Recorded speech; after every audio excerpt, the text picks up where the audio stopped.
irmãos. Gostaria de cumprimentar a todos com a santa paz do Senhor Jesus. Nós estamos aqui mais uma vez nesta noite de quarta-feira para mais uma vez fazermos o nosso culto de adoração a Deus através do ensino da Palavra de Deus. A Palavra de Deus, ela é maravilhosa. A Palavra de Deus, ela transforma. A Palavra de Deus restaura. A Palavra de Deus, ela edifica. A Palavra de Deus, ela nos refrigera. A Palavra de Deus, ela é o alimento para a nossa alma. E nós tiramos o dia de quarta-feira, neste horário, para falarmos um pouquinho sobre a Palavra de Deus. Estamos caminhando juntamente com o apóstolo Paulo para a nossa igreja que se encontra na cidade de Corinto. Paulo escreve a sua primeira carta para os nossos irmãos da cidade de Corinto, daquela igreja que lá estava. Semana passada nós vimos a primeira parte deste capítulo número 6 de 1 aos Coríntios. Na primeira parte nós vimos aqui que Paulo censura o litígio entre os irmãos, do versículo 1 ao versículo 11. E hoje, na segunda parte deste capítulo, nós vamos caminhar do versículo 12 até o versículo 20. Eu tenho a certeza que Deus vai falar no nosso coração, vai nos edificar, vai abençoar você que está aí ouvindo a palavra de Deus. Eu tenho a certeza que Deus vai fazer algo especial na sua vida para a honra e glória do nome do Senhor. Então vamos ouvir com bastante atenção aquilo que Deus tem para nós, um ensinamento da palavra. Será um breve momento que vamos estar juntos aqui.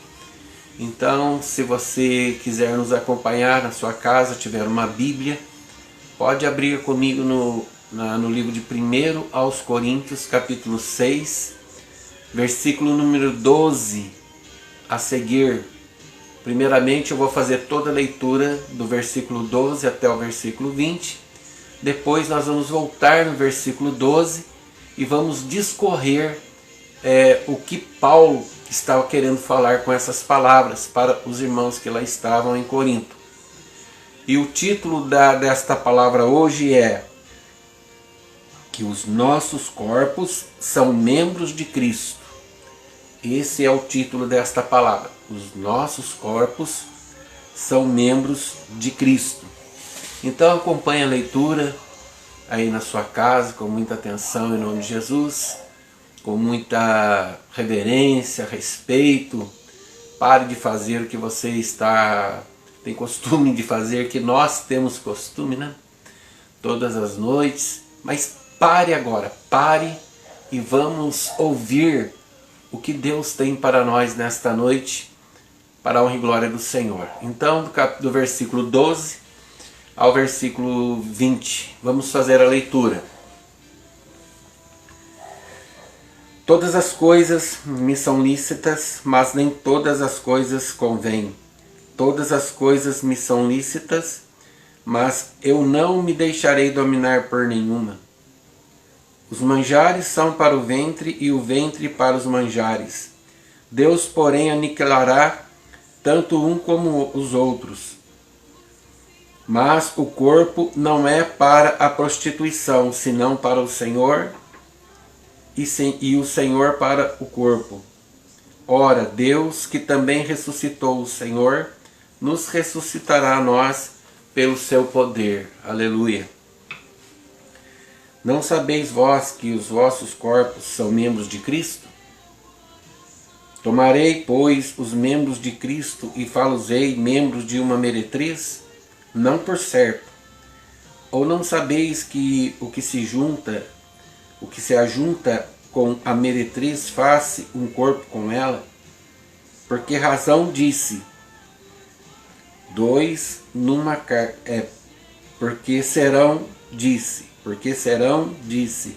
dois numa só carne. Mas o que se ajunta com o Senhor é um mesmo Espírito. Fugir da prostituição.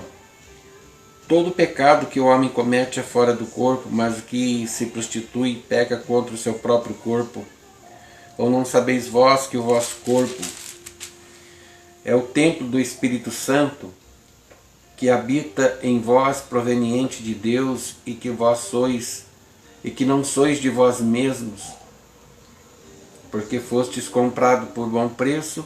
Glorificai, pois, a Deus no vosso corpo e o vosso espírito, os quais pertencem a Deus. Amém, Jesus. Louvado seja o nome do Senhor. Então, o título desta palavra é que os nossos corpos são membros de Cristo. Ou seja, a Bíblia Sagrada vai nos ensinar que Cristo, ele é o cabeça, e nós somos membros deste corpo. Podemos colocar, por exemplo, mão, braços, pernas, pés, olhos, ouvidos. É o corpo. Cristo é o cabeça deste corpo, e nós somos membros deste corpo. Então nós podemos ver que Paulo vai orientar os irmãos de Corinto sobre mais uma questão importantíssima nesta noite. Haja visto que lá em Corinto estava havendo uma certa influência negativa dentro da igreja, porque muitos que ali estavam, alguns que ali estavam, melhor dizendo, estavam se achando dono da razão e tomando decisões muitas vezes pela sua própria cabeça, pela sua própria sabedoria. Paulo já deixou bem claro anteriormente, que nós vimos, que a palavra de Deus não vem do homem, mas vem de Deus, e vem pelo Espírito de Deus. E lá se encontravam pessoas que achavam que as palavras, que as coisas de Deus, e que tudo aquilo que seria feito conforme a sabedoria deles, o que eles achavam. E Paulo aqui, ele continua orientando os irmãos, dizendo assim no primeiro versículo. No primeiro versículo, versículo 12, ele começa falando assim, ele falando para ele mesmo, para que os irmãos pudessem entender. Porque podemos entender aqui que ele não aponta a ninguém, mas ele aponta para ele mesmo. A melhor forma de falar alguma coisa para alguém não é apontando para ninguém, porque todos nós somos falhos e cometemos erros. Mas a melhor forma é de nós nos colocarmos no lugar da pessoa e nós assumirmos que nós também somos falhos. Então Paulo começa falando assim: todas as coisas me são lícitas. Então ele está falando dele. Todas as coisas me são lícitas. Ele estava dizendo assim, que ele podia fazer qualquer coisa. Como eu, como você, todos nós podemos fazer qualquer coisa. Mas ele continua me falando, mas nem todas as coisas convêm. Então aprendemos o seguinte, que nós temos o livre-arbítrio para tomarmos decisões, para fazermos o que bem entendermos. E Deus não nos proíbe, porque Deus, ele nos deu o livre-arbítrio, porque Deus, ele nos deu o poder de decisão, de escolher. Mas temos que vigiar, porque como já ouvimos aqui neste versículo, ele falando que tudo ele pode fazer. Todas as coisas me são lícitas, mas nem todas as coisas me convêm. Então, se todas as coisas me são lícitas, mas nem todas as coisas me convêm, então eu tenho que pensar, quando eu vou fazer alguma coisa que pode custar para mim ali na frente um certo problema, uma lágrima, um choro talvez, ou vai causar na minha vida uma certa alegria, uma conquista e uma vitória. Haja visto que todas as coisas me são lícitas, nem todas me convêm, ele diz. Então depende da minha escolha, da sua escolha. E Paulo fala isso. Todas as coisas me são lícitas, mas eu não me deixarei dominar por nenhuma. Todas as coisas me são lícitas, mas eu não me deixarei dominar por nenhuma. O que isso quer dizer? Que A minha vida, a sua vida, ela é tomada repleta de decisões. E a nossa vida está fundamentada em decisões que nós tomamos. E na verdade eu quero dizer para os irmãos que nem todas as decisões que nós tomamos são corretas. Por quê? Nós somos limitados, porque nós somos falhos, nós somos pequenos, nós temos limitação. Mas ninguém erra querendo errar. Ninguém toma uma decisão querendo cair num buraco ou se encontrar numa situação desesperadora depois. Não, todo mundo toma uma decisão naquela expectativa de acertar, de que venha lhe trazer uma felicidade, uma certa alegria ali na frente. E é isso. Mas infelizmente não é assim. Nós muitas vezes tomamos uma decisão que não é correta. Mas Paulo, através da palavra de Deus, ensinando a igreja de Corinto e nos ensinando hoje, ele vai falar que todas as coisas me são lícitas, mas eu não vou me deixar dominar por nenhuma delas. Então eu tenho que sempre estar me policiando, trabalhando na minha vida, para que eu possa errar o menos possível, para que eu possa tomar uma decisão errada o menos possível, pensar bastante antes de fazer qualquer coisa, para não deixar-se dominar por aquela decisão. Porque muitas vezes tem coisas que aparentemente nos convêm, tem coisas que aparentemente nos são favoráveis, mas não são. É como diz a Bíblia, que há caminhos que ao homem parece ser bom, mas o seu fim não é o melhor. Então nós temos que ter cuidado naquilo que nós fazemos, nas nossas decisões do nosso dia. Então ele deixa bem claro que eu posso fazer tudo, nem tudo convém, todas as coisas me são lícitas, mas eu não me deixarei dominar por nenhuma delas. Ou seja, eu vou procurar, eu vou lutar para que todas as decisões minhas sejam tomadas com sabedoria, com hombridade, com veracidade, para que eu possa ser feliz. Eu vou me esforçar, me empenhar. Por isso que ele fala que eu não vou me deixar me levar por nenhuma situação favorável que talvez esteja para mim no momento. Eu vou fazer assim. Não, mas pensa, devemos pensar para que nós possamos viver melhor com Deus e conosco mesmo. No versículo 13 ele vai falar assim, começa a sua comparação para o nosso ensino. Os manjares, os alimentos são para o ventre e o ventre para os manjares, ou seja, os alimentos são para o estômago e o estômago para os alimentos. Deus, porém, aniquilará tanto um como o outro. Ponto final. Então, nós nos alimentamos, o alimento é para o nosso corpo, para o nosso estômago, e o nosso estômago é para o alimento. Ele fala que é algo óbvio, não é verdade?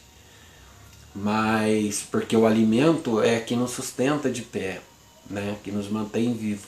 Mas ele deixa bem claro aqui que Deus um dia vai aniquilar tanto o ventre quanto o manjar, sabemos disso. Então ele quer dizer para nós o seguinte, que nós temos que ter cuidado com as coisas que se apresentam diante de nós, para nós não deixarmos nos levar por coisas desta vida, porque tudo isso vai passar e tudo isso vai acabar, vai ser aniquilado, disse Paulo. Então é isso que ele quer dizer para nós. Então que nas nossas decisões vamos tomar o partido, a ideia de que Deus está nos chamando e nos conduzindo para aquilo. E Deus assim vai nos abençoar. E ele continua falando assim, mas o corpo não é para a prostituição, senão para o Senhor e o Senhor para o corpo. Agora Paulo vai dizer aqui,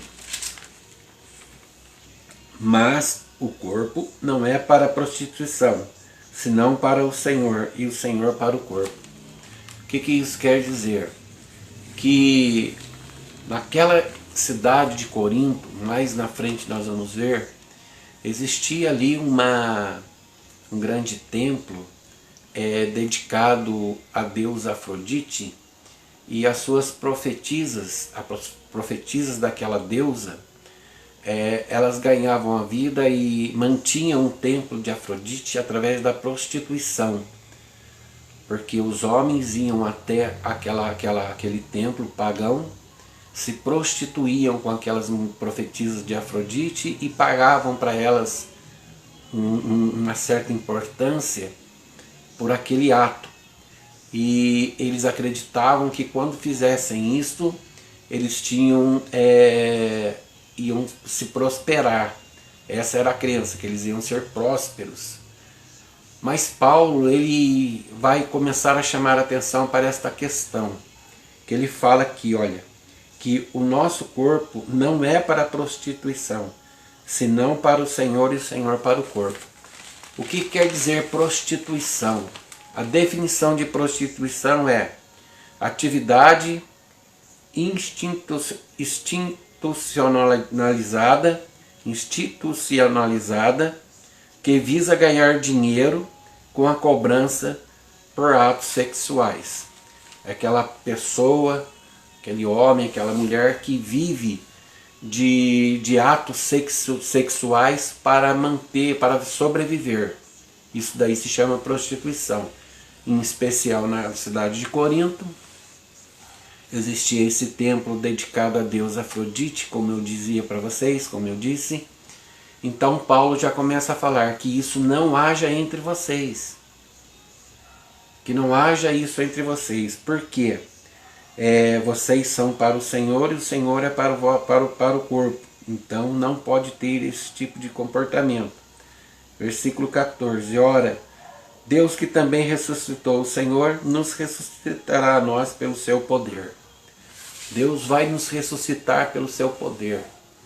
Mas para que possamos sermos ressuscitados pelo Senhor, nós temos que nos esforçar para não sermos levados por coisas desta vida. No caso aqui, que ele está apresentando agora, seria a prostituição, dizendo que o nosso corpo é para o Senhor e o Senhor é para o nosso corpo. Ele fala que por causa disso, se nós lutarmos, ficarmos firmes, investirmos na santificação para nos abstermos de certas coisas da nossa vida que o mundo nos oferece, que a nossa carne pede e grita, ele vai falar aqui que o Deus que ressuscitou o Senhor Jesus nos ressuscitará também pelo seu poder. Esta é a palavra.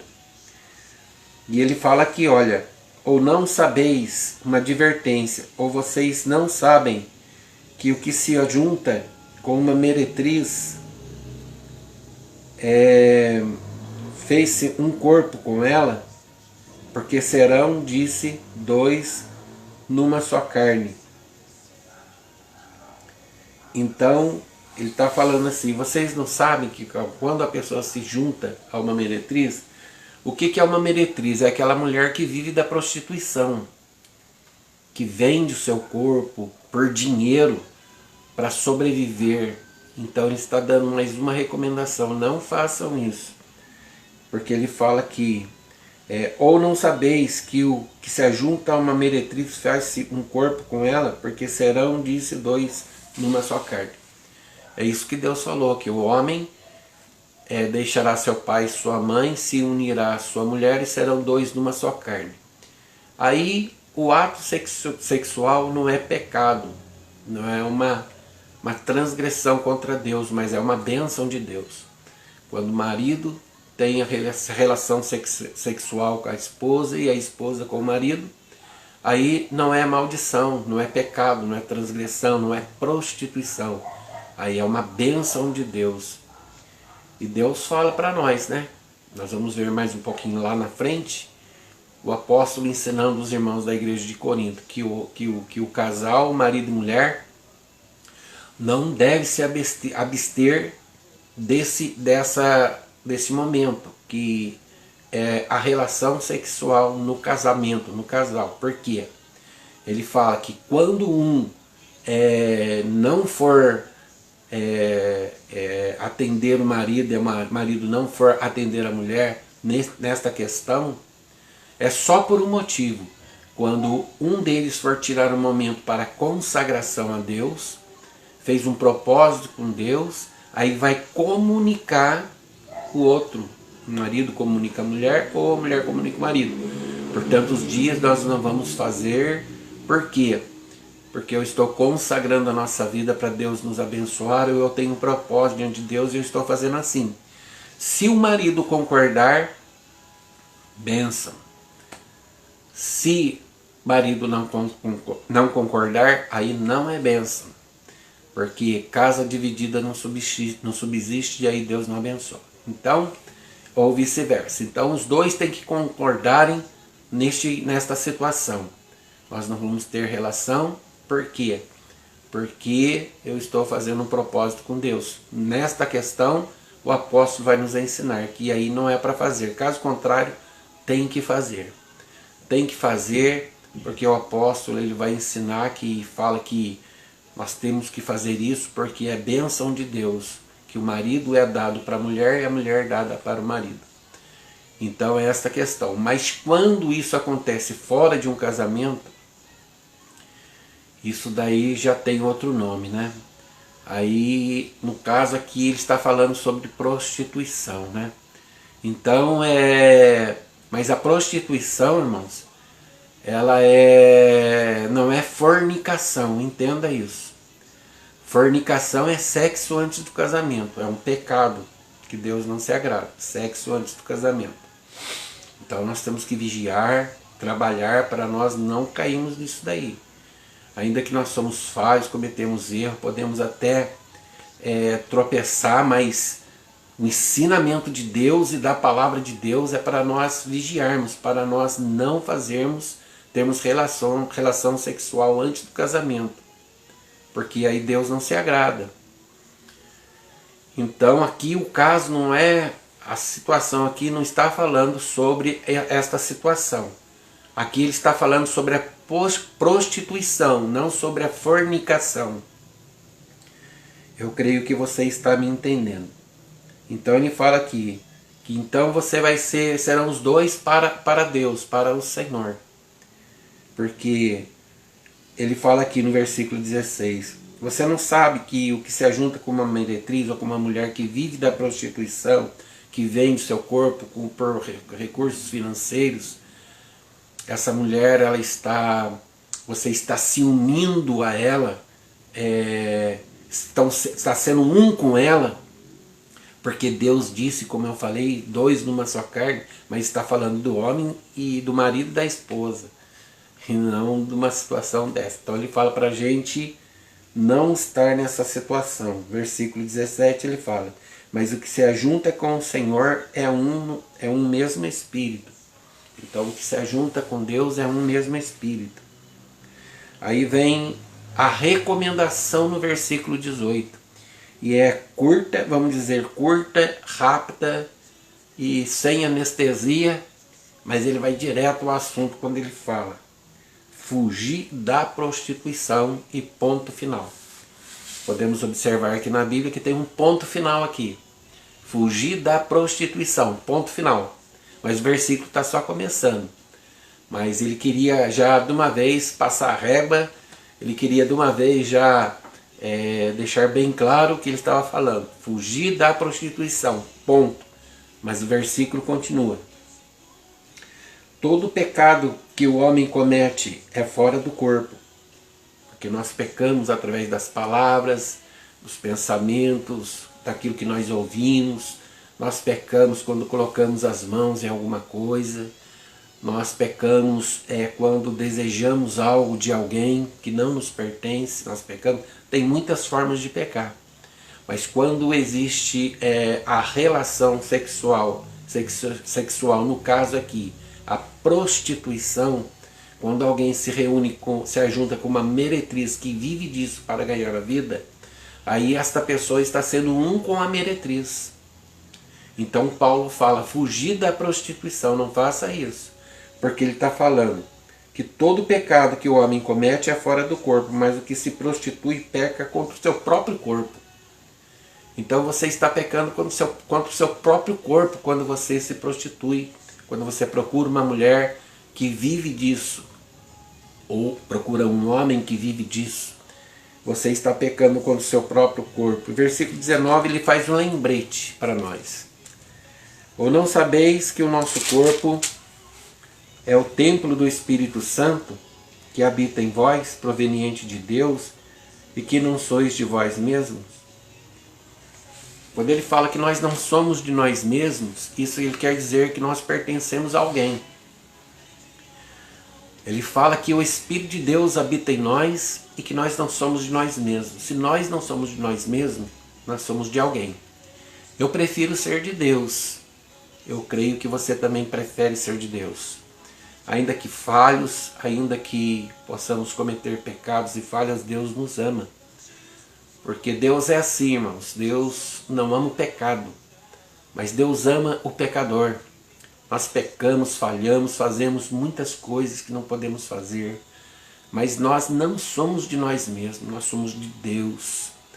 Porque Deus, ele pagou o preço por nós, porque Deus enviou o seu Filho para morrer na cruz do Calvário. E por isso, nós não somos de nós mesmos. Como nós não somos de nós mesmos, nós não podemos sair por aí fazendo o que bem entendemos.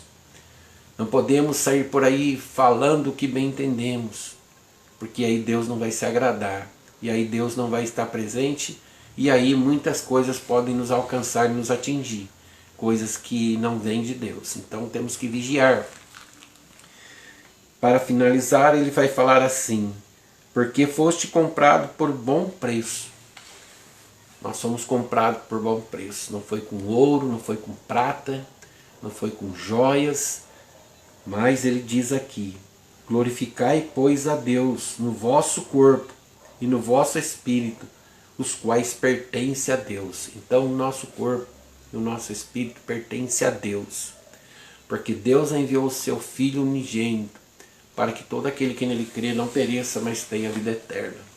Então Deus, ele nos ama. Então aqui Paulo está ensinando a igreja de Corinto e está nos ensinando também a fugirmos de todo tipo de prostituição, porque isso não agrada a Deus. Eu tenho a certeza que você entendeu muito bem aquilo que veio ao seu ao seu ouvido nesta noite. Eu tenho a certeza, porque você, graças a Deus, é uma pessoa madura, uma pessoa sensata, e você está nos ouvindo aí. Eu tenho a certeza que Deus vai falar muito mais na sua vida. Que Deus abençoe você grandemente, Deus fortaleça seu coração, a sua alma, que Deus fortaleça a sua fé, que o Senhor te dê uma boa noite, abençoada, para a honra e glória do Senhor. Quarta-feira que vem, em nome de Jesus, estaremos aqui mais uma vez às 19h30. Você é o meu convidado para estar reunido mais uma vez comigo, para ouvirmos uma breve palavra, um ensino da palavra, que eu tenho a certeza que vai ser de muita valia para a sua vida, para a sua alma, para o seu espírito. Em nome de Jesus, quarta-feira que vem, às 19h30, estaremos aqui mais uma vez. Vamos começar no capítulo 7 de 1 aos Coríntios, ok? Então que Deus te abençoe vocês. Só lembrando que sexta-feira estamos aqui de novo, às 19h30, com o culto da palavra. Participe conosco sexta-feira. Tire um tempinho para estar conosco, para você ouvir uma palavra de Deus, que eu tenho a certeza que vai transformar a sua vida, em nome de Jesus, amém? Deus abençoe você, Deus abençoe a sua vida, o Senhor te abençoe e te guarde, te dê uma noite abençoada, e que o Senhor faça prosperar sobre a sua vida todos os seus sonhos, objetivos e propósitos que você tem traçado para você. Deus te abençoe. Viva Cristo nosso Senhor. Amém. Deus abençoe a todos vocês. Até sexta-feira, para a honra e para a glória do Senhor. Amém. Deus abençoe.